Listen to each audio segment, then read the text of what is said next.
Level 1. The first post. You are 19 years old and you press upload on a video you made in your bedroom with your phone propped against a stack of books and a ring light you bought for $34 on sale.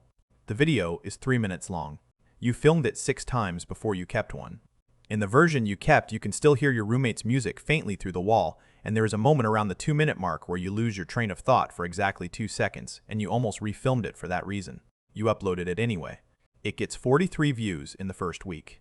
11 of them are you checking to see if anyone else has watched it.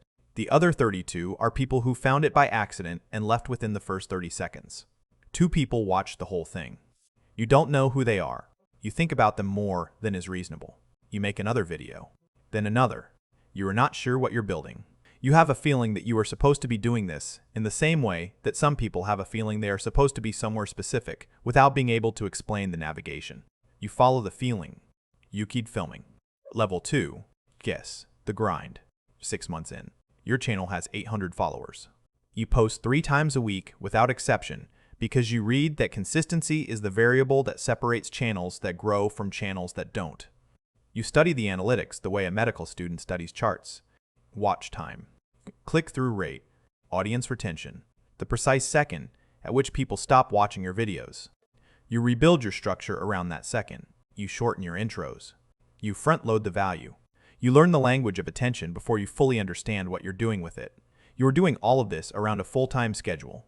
Classes or work or both. The content is the extra hour before sleep, and the weekends and the lunch breaks where you're editing on your laptop while everyone else is actually eating lunch. Nobody around you understands why you're doing this. You explain it badly because you don't have the language for it yet. The language comes later when the numbers get big enough to explain themselves. Level 3. The first viral moment. A video hits. Not because you planned it. You planned everything except this one. It was an off-the-cuff thought.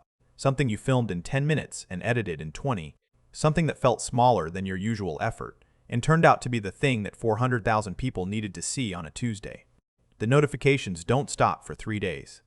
Your following jumps from 2,000 to 47,000 in a week. You watch the number climb and feel something that is partly joy and partly terror because you understand that these 45,000 people came for something specific and you're not entirely sure you can replicate it. You try to replicate it. The follow-up video gets 12,000 views. The one after that gets 8,000. The viral moment was a door, and you walk through it, and the room on the other side is bigger but not permanently brighter. You file that lesson and keep working. Level 4. The small creator. You have 80,000 followers. Brands start emailing you. Small ones. A supplement company, a phone case brand, a VPN service that apparently emails every creator who crosses 50,000 regardless of content category. The offers are small, and the products are things you would never use, and you say no to most of them, and yes to 2.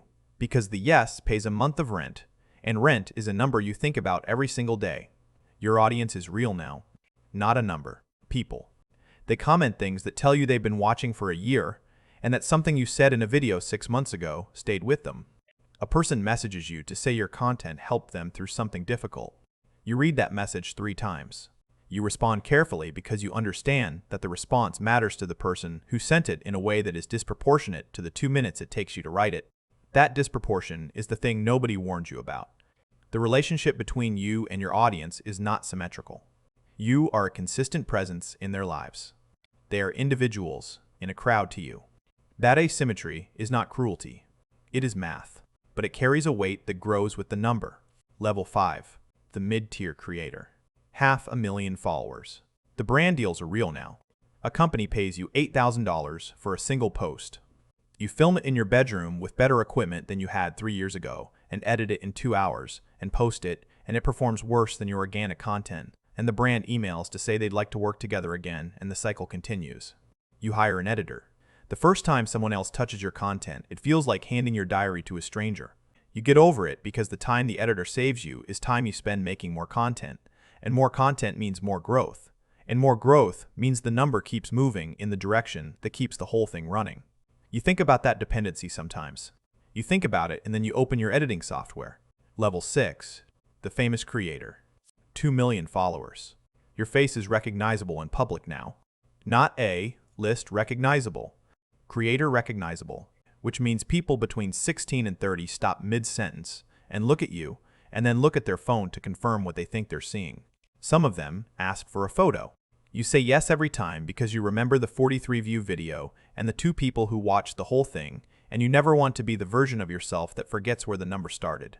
You go to a brand event and there are 40 other creators there, and you move through the room and everyone knows roughly where everyone else sits in the hierarchy, and the hierarchy is expressed in follower counts and engagement rates that everyone pretends not to know, and everyone knows precisely.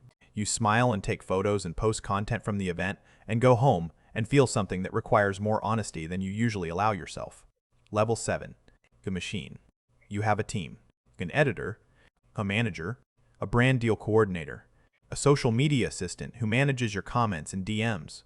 Your content is produced on a schedule that was built in a meeting you attended. The meeting had a slide deck. The slide deck included a content calendar.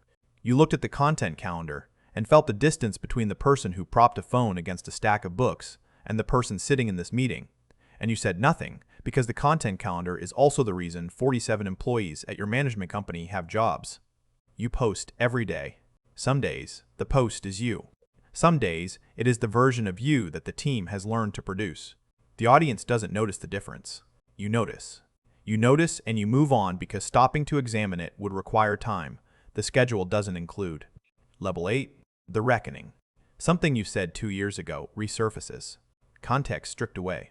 The clip circulates for 72 hours. Your mentions are a fire, and the fire is not interested in nuance or timeline or the person you were when you said it versus the person you are now. Your manager calls with a strategy. Your instinct and the strategy are different things. You go with the strategy because you have too much infrastructure depending on the number staying above a certain floor.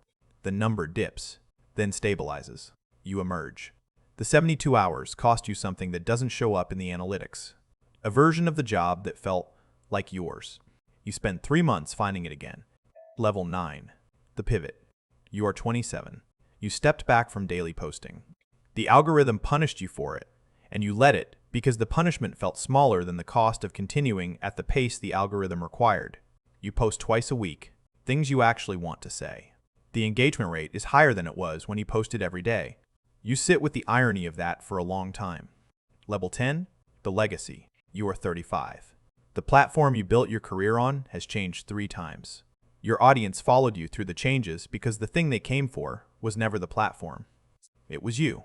Or the version of you that was available at 43 views in a bedroom with a ring light and a stack of books and a feeling that you were supposed to be doing this without knowing why. That feeling was right. It cost things you didn't know you'd pay. You'd pay them again.